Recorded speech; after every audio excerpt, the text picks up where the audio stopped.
সোনামণিরা, আজকে আমরা জানবো বিভিন্ন গৃহপালিত প্রাণীর নাম বাংলা ও ইংরেজিতে। এটা হলো কুকুর। কুকুরকে ইংরেজিতে বলে ডগ। ডগ মানে কুকুর। এটা হলো বিড়াল। বিড়ালকে ইংলিশে বলে ক্যাট। ক্যাট মানে বিড়াল। এটা হলো গরু। গরুকে ইংরেজিতে বলে কাউ। কাউ মানে গরু। এটা হলো ছাগল। ছাগলকে ইংরেজিতে বলে গোট। গোট মানে ছাগল। এটা হলো ভেড়া। ভেড়াকে ইংলিশে বলে শিপ। শিপ মানে ভেড়া।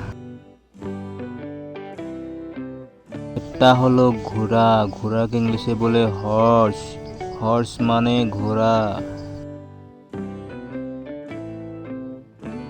এটা হলো গাধা। গাধাকে ইংলিশে বলে ডঙ্কি। ডঙ্কি মানে গাধা। এটা হলো উট। উটকে ইংরেজিতে বলে কেমেল। কেমেল মানে উট।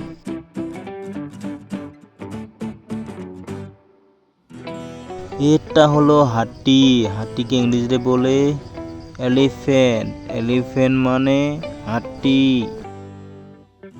এটা হলো শুকুর। শুকুরকে ইংরেজিতে বলে পিগ। পিগ মানে শুকুর। এটা হলো মুরগি। মুরগিকে ইংরেজিতে বলে হ্যান। হ্যান মানে মুরগি। এটা হলো মুরগ। মুরগকে ইংলিশে বলে রোস্টার। রোস্টার মানে মুরগ। এটা হলো হাঁস। হাঁসকে ইংলিশে বলে ডাক। ডাক মানে হাঁস। হলো রাজহাঁস। রাজহাঁসকে ইংলিশে বলে গোস। গোস মানে রাজহাঁস। এটা হলো টার্কি। টার্কিকে ইংলিশে বলে টর্কি। টার্কি মানে টার্কি।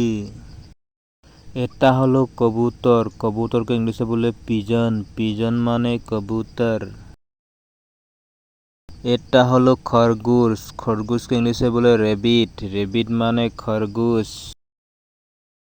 এটা হলো মহিষ। মহিষকে ইংলিশে বলে বাফালো। বাফালো মানে মহিষ। এটা হলো টিয়া পাখি। টিয়া পাখি ইংলিশে বলে প্যারট। প্যারট মানে টিয়া পাখি। এটা হলো ঘুঘু পাখি। ঘুঘু পাখিকে ইংলিশে বলে ডভ। ডভ মানে ঘুঘু পাখি।